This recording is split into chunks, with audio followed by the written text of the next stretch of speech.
Hey everybody, I'm Kristen of Woolly Petals, and this is a craft and chat episode.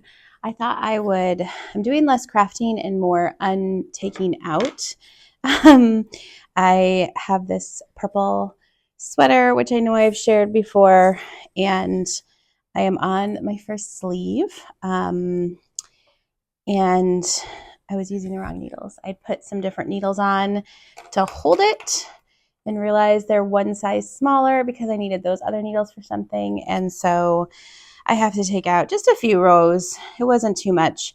It wasn't that huge of a difference, but I could tell the stitch size is a little bit different. So just take out 5 or 6 rows. No big deal. No big deal, right? No big deal. But I thought I would talk a little bit this craft and chat episode about the closing of Joann's. I know if you're in the crafty world, it's a big thing for a lot of people, and it's been interesting to process. If you don't know what I'm talking about, I'm going to explain real quick, just kind of the brief idea of what is happening with Joann's. Joann Fabrics going out of business, I guess.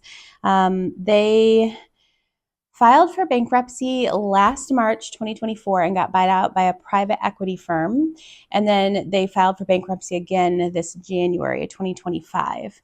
And there was a lot of wishy-washy rumor stuff going around until about February 21st-ish, when it was announced that they were officially sold to like a liquidation firm.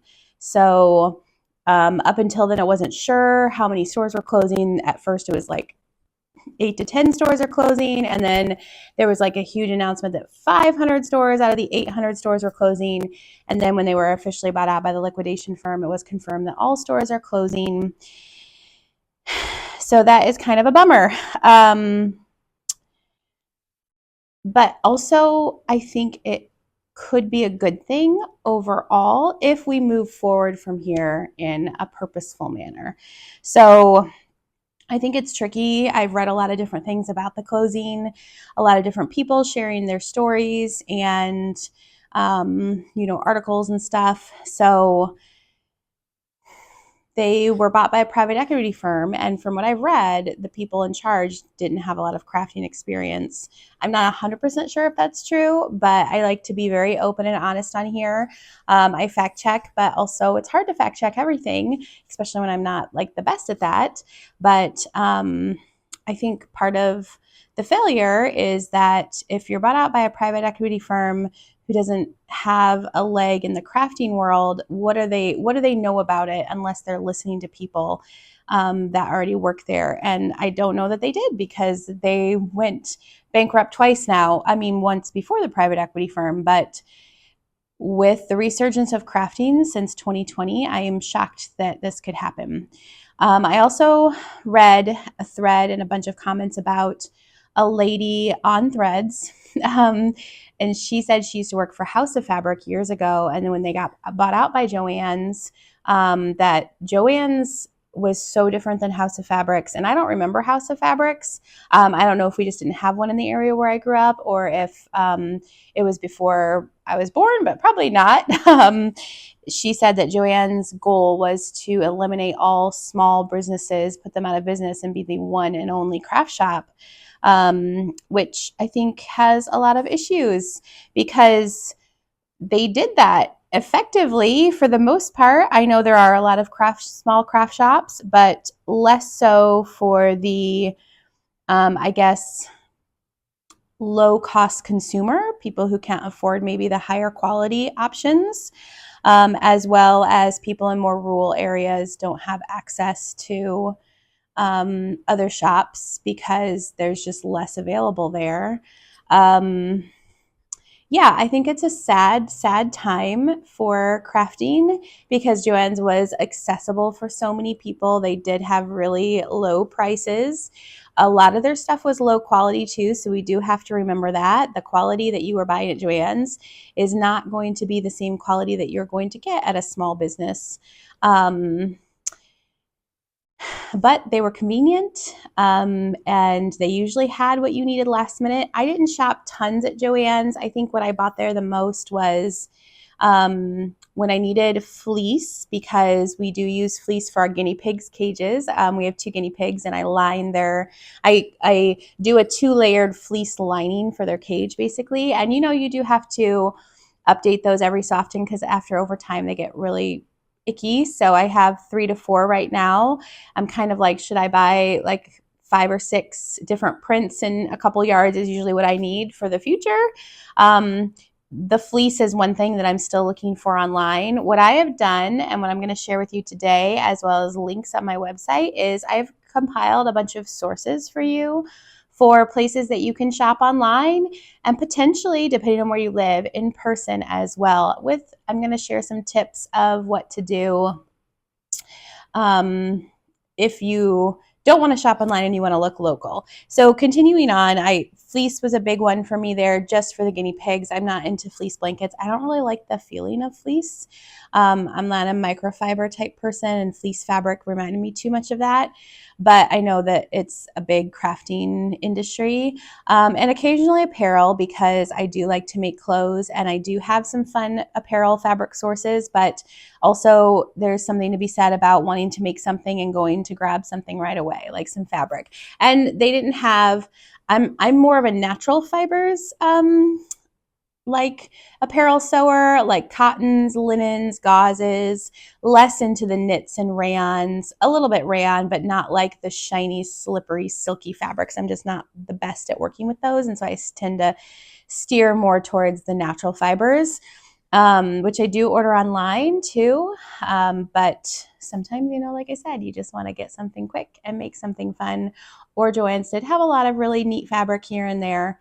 I think I would also occasionally grab yarn for small yarn projects, but I do also love a good quality yarn, non-acrylic, I guess. Not that acrylic's bad, but I know for anything that I'm wearing on my body, I tend to go for a wool, merino, just something that is nicer quality than acrylic. But for like the stuffy animals that I make, I have like my little monster here. He hangs out on my he is like one of those chenille yarns, which luckily Michael's still is a great option for that. Hobby Lobby has a lot of that like lower cost yarn. So there are still a few places for that. And I do have a few online sources as well. So yeah, I would also often run into Joann fabrics for elastic or zippers, pins. Like the notions, I think, is what I will miss the most. And then my daughter is not into textile crafts, but she's into like jewelry and painting and coloring. And so we went there a lot for those type of crafts as well, which I know, like there's Michael's and Hobby Lobby. Walmart still has stuff. Target has a small craft section. I know that there are different boycotts happening for different sources. So I don't put any shame on anybody who is shopping anywhere. But you have to decide for yourself who you're going to support. My goal with this chat and craft episode is to give you some resources online that you can shop from, as well as to encourage you in some practices in your local area. Because unless you live close to some of these resources, you are going to be shopping online. So that means we have to plan a little bit better. I am the worst at planning a project and deciding last minute I'm going to do it, and then halfway through having to run out and grab something from a local store. And I've gotten a lot better at that over time because of being a content creator, being a pattern designer. I do have to plan more projects in advance. But for instance, I'll share a project I'm working on now. I saw a good friend post a picture of her on QuiltCon, and she was wearing the most adorable crochet sweater. She did give me the link to the sweater, but it wasn't quite my colors that I gravitate towards. And at the cost that it was expensive, over $100. I was like, okay, I could make that for maybe a little bit more money, but I could get the colors that I want. So I started by trying to test out some yarn that I had on hand. And it's a Cascade. The white is a Cascade yarn. It's like a baby alpaca. And then the rust color, which I do love, is I never know how to say this name. It's Ikigai, Ikigai fiber, and it's lovely. But I was able to get almost 5 granny squares out of my one rust skein. I have just the little bit left to go around. I couldn't finish it.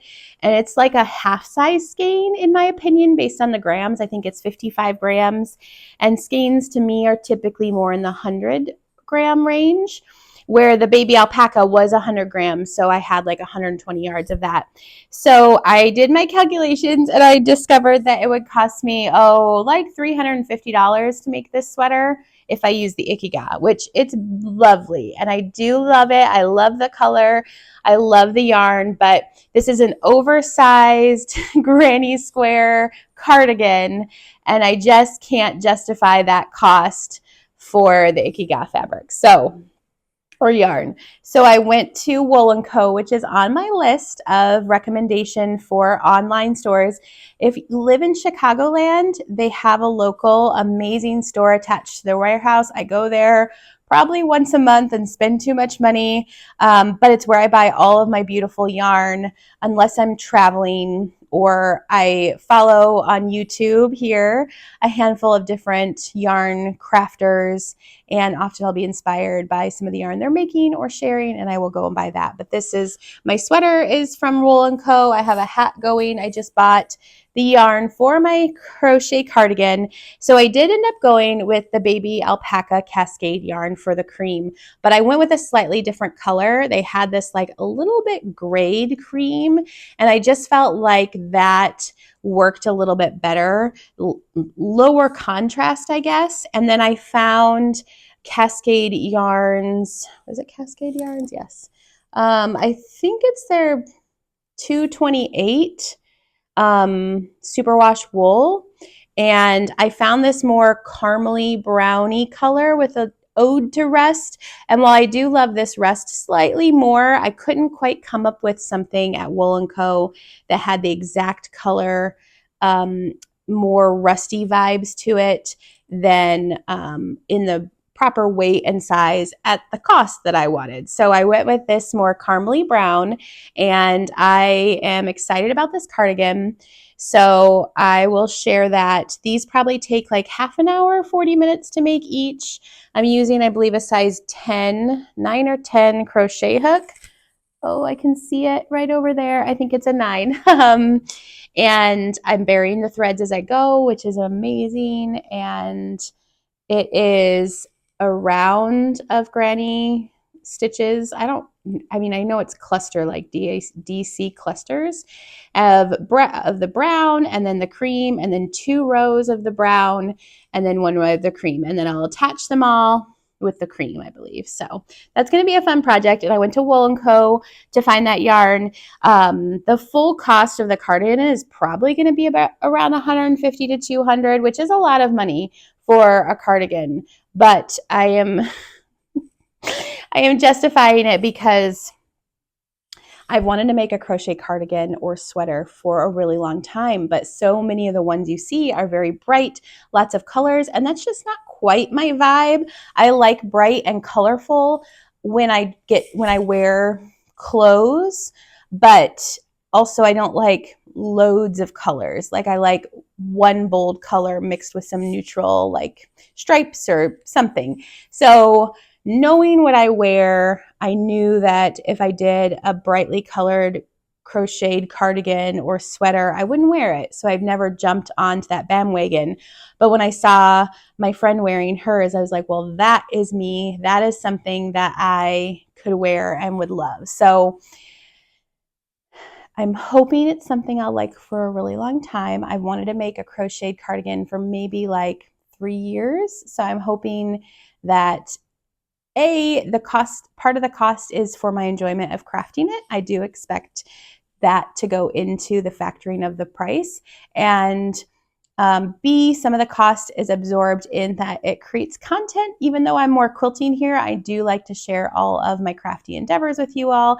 And then C, it is something that I do truly believe I will wear. So all of those things together, it becomes a lower cost, still an expensive sweater, but I'm going to find more enjoyment than just wearing it, I believe. So But that is not something in the like realm of fabric that I would have gone to Joann Fabrics for. Sorry, my camera is on a tripod on my table and I keep bumping the table. So if you get those little up here and there, that's what that is. I apologize.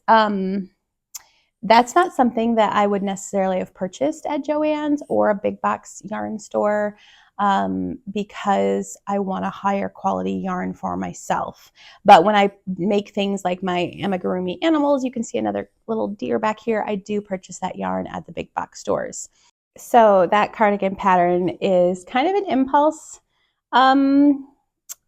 project, but also I did have to plan ahead in buying all the yarn at one time, and so I get the same dye lot and I can still get the colors, etc. So I am getting better at doing that, but sometimes I'm not. And I know it's also just fun to go into a craft store and be inspired. So before we kind of jump into some of the sources that I want to share with you, I do want to talk about, I did go to a Joann Fabrics last week. I was out having lunch with a friend who is a half an hour away from me, and there's a Joann Fabrics between us. So I stopped there on the way home because I needed some stuffing and interfacing. So if you did not watch or do not follow me on Instagram, I have been working on my own goose pattern. If you didn't watch my last YouTube about the other goose pattern that I had purchased but is no longer available. So my goose pattern is all drafted. This is the final version from my drafted pattern, and I think it worked out very well. So there's some fun differences in the original pattern for sure, and I'm excited to finish it up and get it out into the world. But I had to buy more polyfill, which is a tricky thing to purchase, as well as SF101, which is what I put behind the beak fabric to make it a little bit stiffer. It's a woven interfacing, and it's a Pellon product, and Joann Fabrics has sold it. They have a lot of Pellon interfacings, but they actually didn't have that one. They had a different brand called Fabany, Fabany, and it looked exactly the same. So I did purchase that. I got it at like a 30% discount. I wonder if it's a Joann Fabrics brand because I haven't seen it before, or just a different, brand, but it pretty much looked the same. So I was in this Joann Fabrics, and it's in Lombard, Illinois. If you're in that area, it's a little bit smaller. Like mine that I go to is in Naperville, and it's very large. So the Lombard one had decent sales, I would say, but some not decent. I had to buy packing tape. I could not. I think my children stole my packing tape because I couldn't find it anywhere, and I had to mail something. So packing tape and glue is only 10% off. Fine. I still bought it because I needed it. It was a normal price with 10% off. Most stuff in the store was around 20 to 25% off. A few 30%, a few 40% signs. I was surprised by how much was gone already, which I think is very interesting. Joann Fabrics says that they are going to be fully closed by May 31st, but I don't know if any of the stores are going to last that long. Although if they do restock, I would assume Joann's has warehouses that they are going to still continue to restock the stores. And of course, they're going to start with lower prices on their liquidation and sale, because why would you go full shebang right away when you can make more money, right? I have been seeing a lot of information online about store visits, people going, not really loving the sales. And it's true, because so much of the time, Joann's is the type of store that has really big sales quite frequently, or they have the 40% off coupons that you can use on one item. And so paying full price minus 20% is not that great of a deal. But also, with how much I saw gone at that store, which isn't a huge store, it's definitely one of the smaller ones, I was already like, oh, like people are buying like already just because they're worried they're not going to be able to get it anymore. The yarn section was getting empty. Definitely some of the craft sections. I had another good friend go to another store that's not far from me. I probably have 6 Joann fabrics within 30 to 40 minutes of me. Being in the Western Chicago suburbs, there's more than that as well, but I can go to 6 in one day easily. And she went to hers, which is a larger one as well, and she sent some pictures, and like the embroidery section, like the aisle was like practically empty, and definitely she said it was very, very picked over. Where she just went over the last couple days, I went last midweek, so it's been almost a week since I went. So I also noticed while I did have to get my interfacing cut, there was hardly a line at the cutting counter. There were people shopping for fabric, but there was a huge line at the pay, like to check out. I was probably in line with 10 other people at least.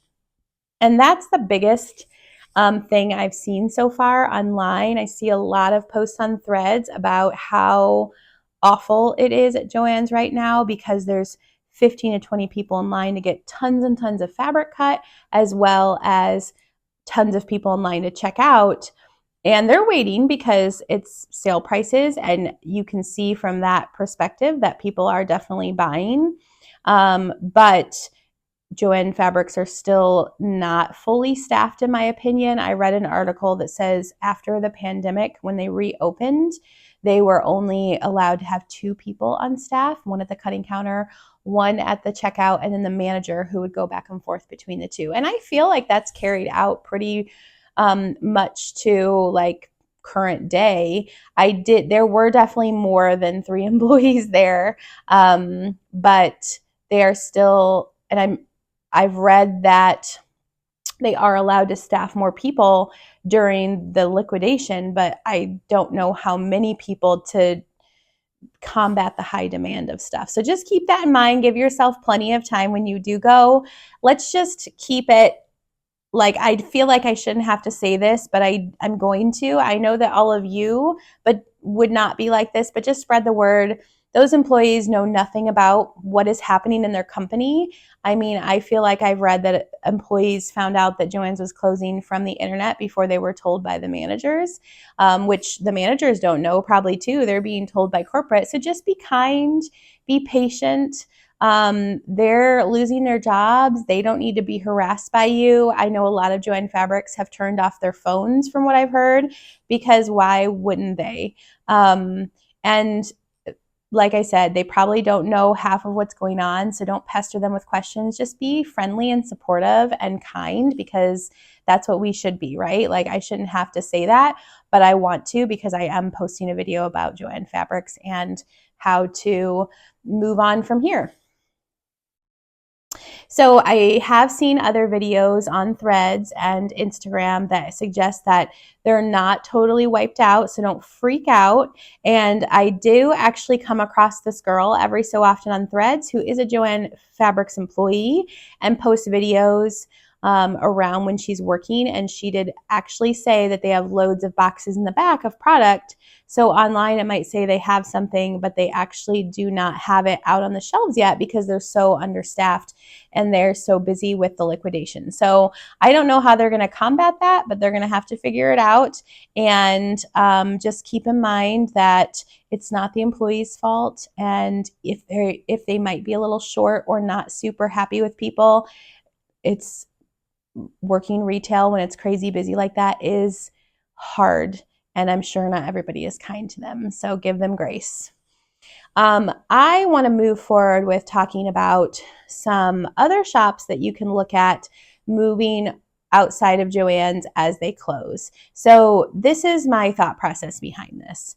We want to support small and local first, because those shops need our support to stay in business, and we want those shops to be there. Those are the stores that you can go to, have a relationship with the employees, and give them your suggestions of what you would buy in their store. I have that relationship with a fabric shop near me, and it's really great, and I think they take what I say into consideration, and I think that's not possible at larger big box stores. I know that a lot of people who in this country live in more rural, quote unquote, areas. You might have a town, you might have had a Joann Fabrics, but maybe that is completely it. And So that makes it harder to shop in person. I think that we need to be conscious of the fact that if we are shopping online, we can still shop at small businesses. And that is great for them, even if they're not in our exact area. But first, when you are looking for something, I want you to go online and search locally or use your maps to search. I like to search for things beyond fabric store. When I am just searching for a fabric store, the only ones that come up are Joann Fabrics, Hobby Lobby, and occasionally if there's a larger name in the area that I'm in, it will pop up. I do this search every single time I go on vacation. So I do it a lot in a lot of different areas. But if I type in quilt shop, that will bring up loads more shops that sell fabric.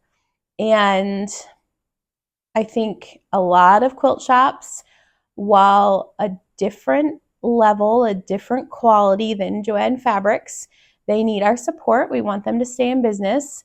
Moving to that higher quality product of fabric for quilting is a game changer. I know it's so much more expensive. The average cost of quilting cotton at Joann Fabrics is what, like $6 to $8 a yard. That might be even a lot if you use coupons. And the average cost of quilting cotton at a quilt shop is between $12 and $16 a yard, which is a big jump.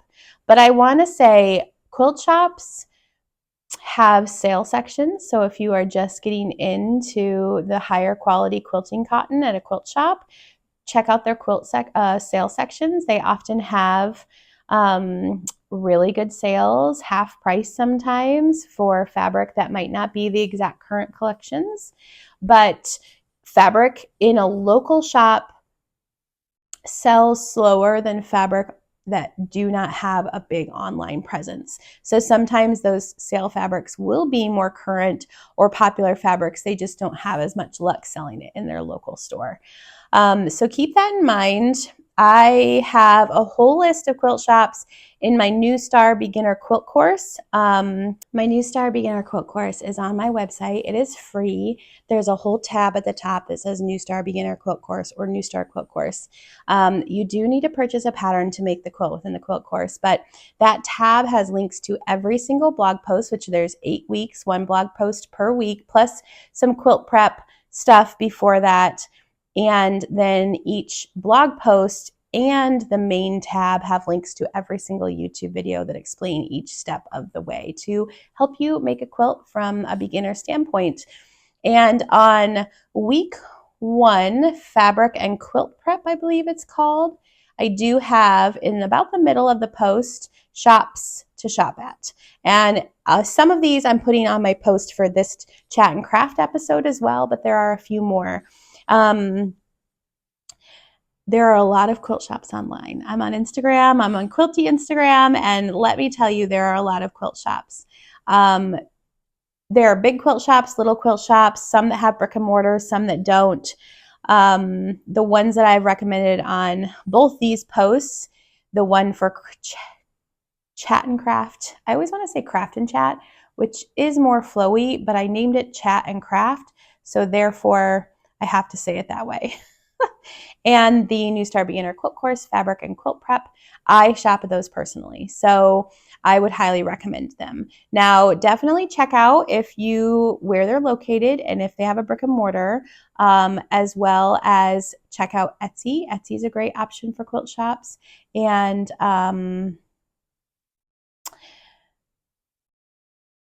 Instagram, sorry.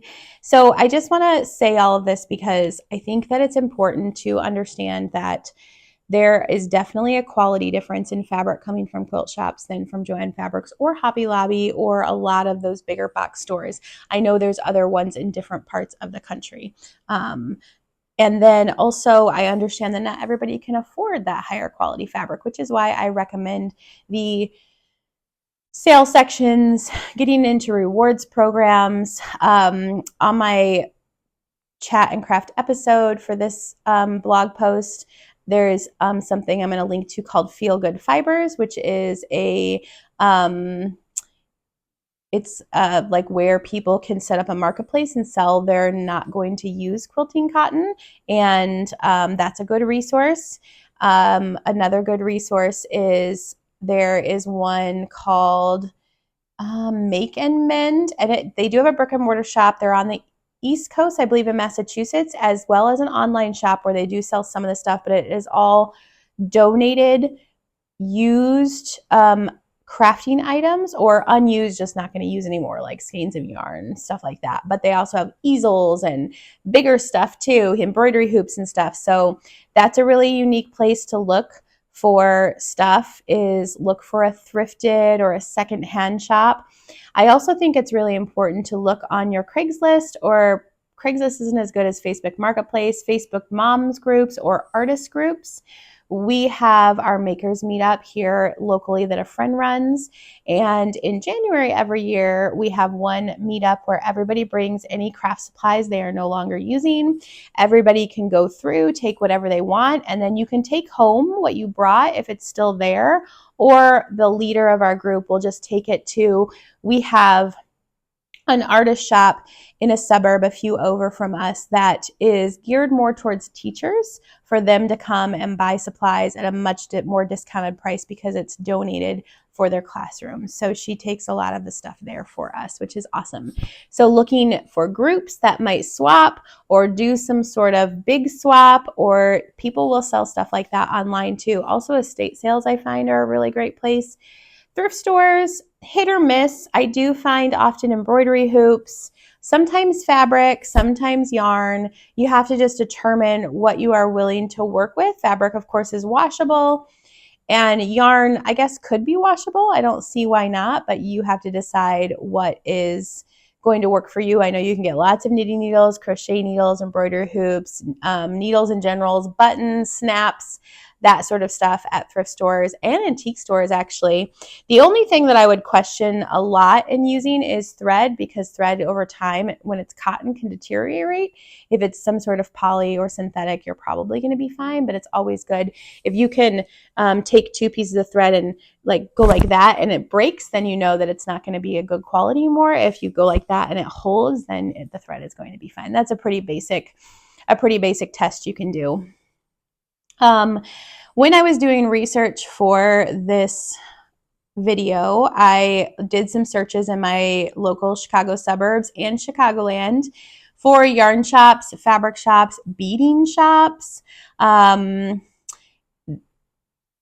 are the main ones that I would need. My daughter does a lot of jewelry and beading, and there are quite a few. So I think you just have to kind of check out some different places and see what they have and what you would like from them, if it's stuff that you think you can afford. And like I said, if you get to know somebody at a local shop and you have a relationship with them, there's a much higher chance, if you know them, that they're going to be willing to order wholesale and then sell it to you, of course, at a higher price, but order in some wholesale items that maybe they don't normally carry, like more acrylic yarns, or it's tricky because I'm not really sure where places like Joann's or Hobby Lobby source their more or less expensive fabric, quilting cotton to be exact, because I know that all the quilt shops that I use are buying from the big quilt manufacturers, and those quilt manufacturers are not necessarily the people who are manufacturing the lower cost fabric at Joann's.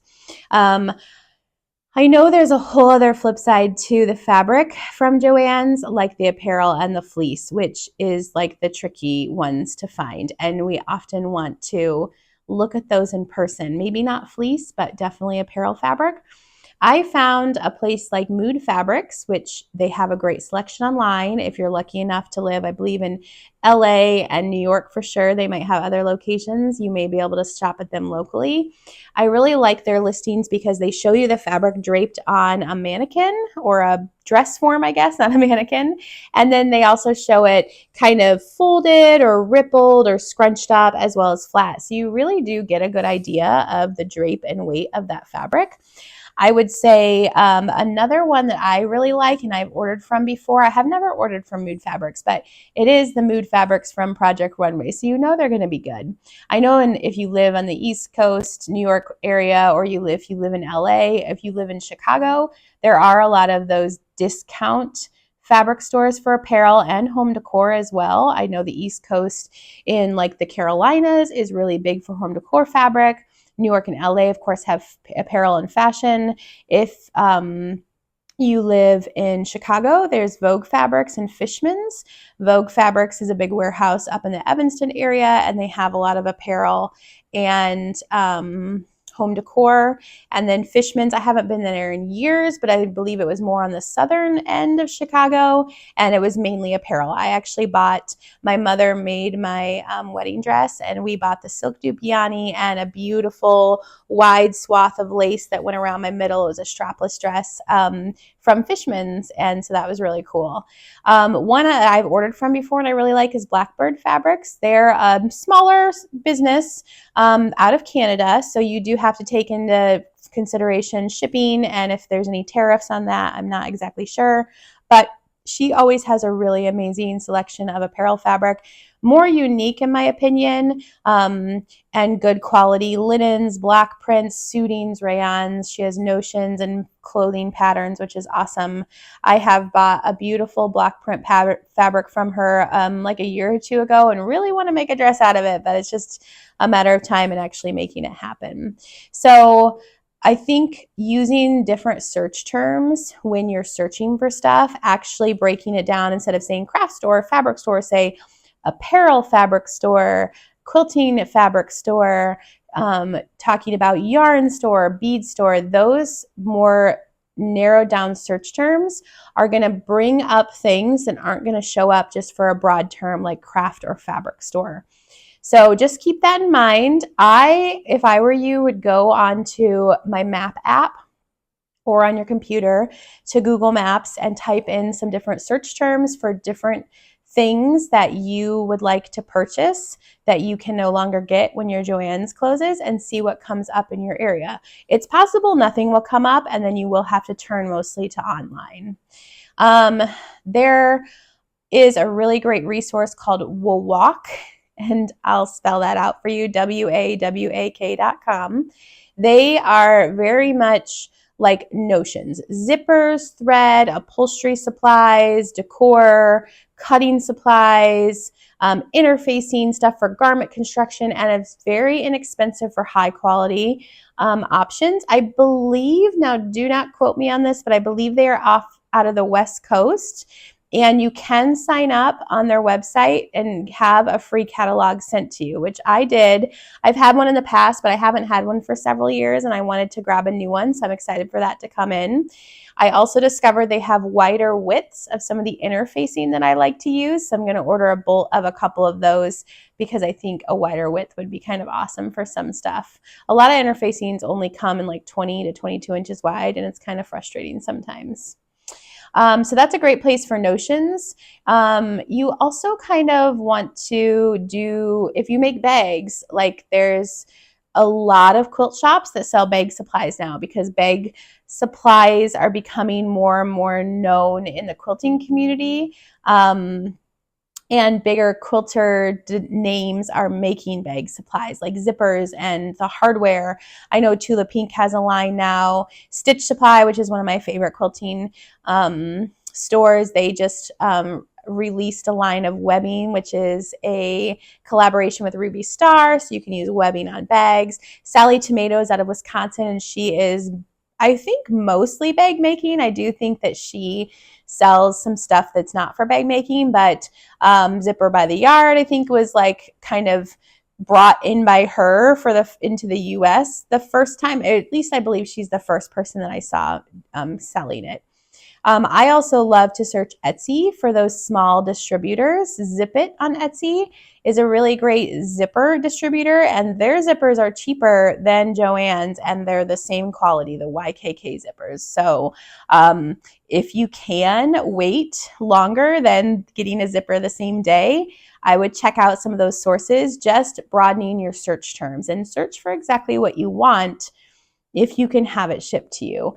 I also like to stress that if you check pattern designers, so I know for mainstream people who are more used to Joann's that like Buttericks and McCall's and Simplicity are like the name of the game, but broaden your horizons potentially and look for some indie is what they're called, pattern designers. Anna of Noodlehead is one of my favorite bag pattern designers. She has kits that she sells on her website. I will have her on my blog post. And you can buy all the different hardware, zippers, webbing that she requires for her bags in or not in a kit. So some of those smaller designers for patterns will have supplies and kits on their websites as well that they do ship out themselves. So this is a little bit higher quality or more expensive is print on demand fabric. Spoonflower.com is one. And in my blog post, I did link my own shop. I do have my own designs of fabric available there. Mostly stars, some large print quilting cottons that are great for backings. And you may have seen them in different areas in my home because I've used them. I've actually bought a lot of different fabric on Spoonflower. I've purchased home decor fabric. I've purchased fleece. I've purchased quilting cottons. They have apparel fabrics. So many, it's all print on demand. And there are literally hundreds of thousands of designs you can choose from. Like you won't even tap the surface if you type in cats, and there will literally be too many fabric choices for you to look through. But it's fun. It's a fun pastime if you want to like be visually stimulated and are kind of sick of Instagram. I love to go on Spoonflower and search through their fabrics and save into my profile the ones that I like. So when I'm ready to purchase or have a project for them, I have them there. I also do that on Pinterest. It's a lot of fun. Spoonflower.com is more expensive. It's print on demand, so that means it's more expensive in general. And their quilting cotton that they use is, I think, around $18 a yard.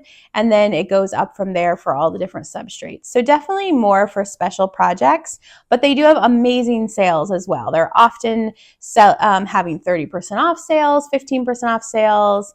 If you get on their emails or their texts, you'll get discounts too.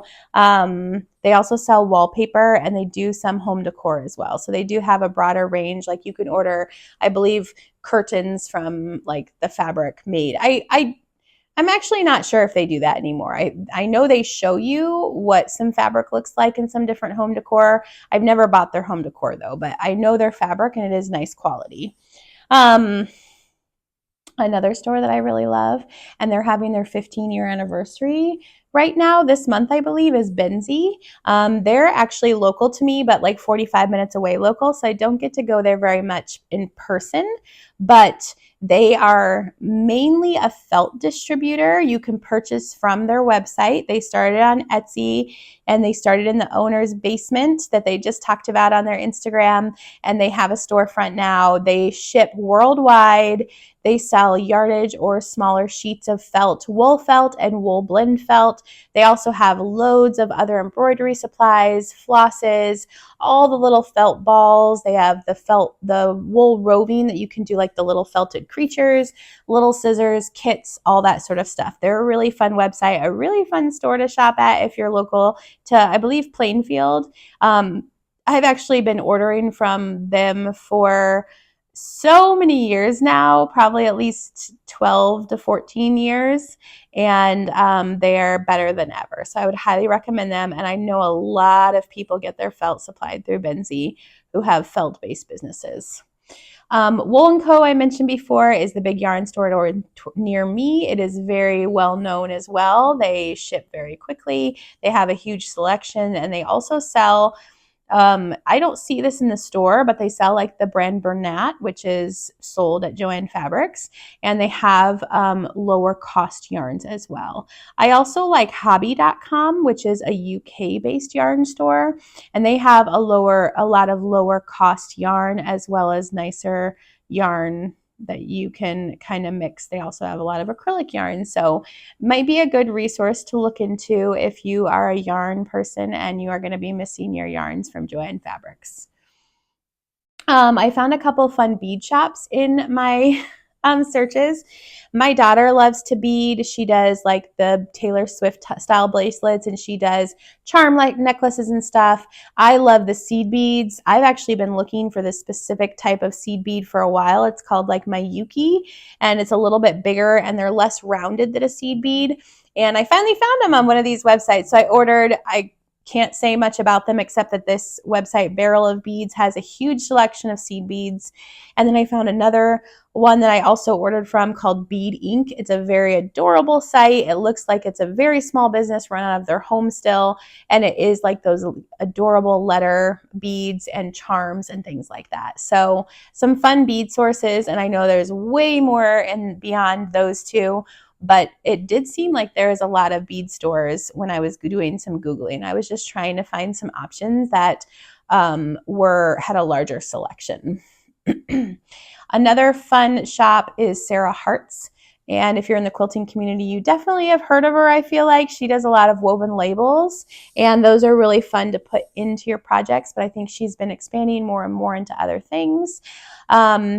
And another shop that I actually think is really great is Dick Blick. If you have one in your area, you know, but if you don't, it is art supplies, canvases, paints, pins, watercolors. They actually sell DMC floss. They sell those kits, the Woobles do, the crochet kits.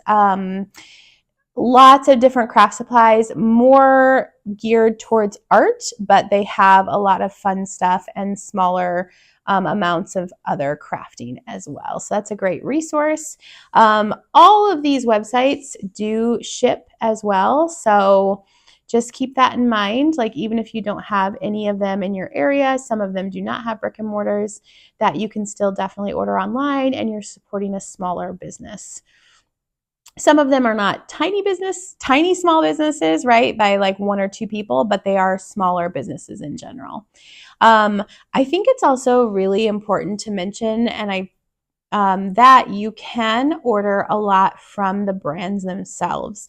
When I was doing this, and I've known that you can do that for some brands, but I was surprised by how many brands that I found that you can. So if you have ever done any crafts where you're painting with a little, I don't know, like 3-ounce craft paint, I learned that a handful of those paint companies, you can order the paint directly from their website, and they actually have different sizes of paint bottles instead of just the little guys. So I thought that was cool. Any interfacings, batting, fiber fill, you can definitely order. PellaandCrafts.com sells some of theirs. ThermoWeb is an Illinois-based one that sells directly from their site. I did find like DMC.com sells all their floss directly from their site along with other embroidery supplies. I'm still working on a couple other sources for my actual blog post, which will be up when this video comes out, so don't worry. But those are like the ones that I found so far. So I just want to encourage you that if there's a specific brand that you've noticed from Joann's or any big box store that you tend to gravitate towards, check out their website and see if they actually sell direct to consumer, or they often, if not, will have, and even if they do, will have a list of retailers so you can see if there's anybody near you to see if you can shop locally. And again, like I said, I think part of the thing that we have to do as consumers is not only then gravitate towards more big box stores. Amazon, Michael's, Walmart, Target, Hobby Lobby, whoever of those that has a craft section. I mean, clearly Michael's and Hobby Lobby, but the other three, I know I am guilty of it sometimes. You want something quick, but if we're only shopping at those big box stores, we are going to only be able to have those big box stores. And then when more and more go out of business, if we stop shopping locally, we'll be stuck with one. I imagine that would be Amazon at this point because they're so huge. And to be fair, so much of the stuff you find on Amazon is not the highest quality. It might be cheap, but it's not necessarily good quality. So I just want to impress on you the importance of looking for small businesses, taking more time to plan on our projects so we can order online from smaller businesses and have time to order online and not order from places that will ship like next day, and just supporting the small guy because they are way more excited with your purchase than any of those big box companies. And they're also putting more love and care into sending you your package. So I think that's important. I think shopping small, branching out and putting a little bit more effort into this is the only way that we can potentially keep this from happening again with Joann's. Like, we love that convenience of that local store. I would love to see more small businesses open back up like they were 20, 30, 40 years ago. But it's only going to happen if we're supporting these online businesses, encouraging them, and hoping and giving them, the encouragement to maybe open a brick and mortar in our area. I would love to hear in the comments any local shops.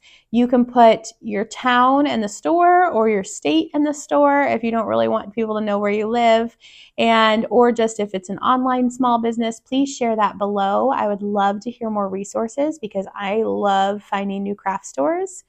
And check out my chat and craft episode. What is this, episode 4 maybe, blog post for all the links of all the shops and a few more that I've talked about today. And just give those Joann employees a break. If you're not going, encourage everybody to be kind, give out all your resources. Let's not gatekeep. Let's share all of our resources for places we're going to shop in the future. And maybe you don't like Joann's and you don't shop there. Then I encourage you not to badmouth them, but just to kindly state where you shop in lieu of them.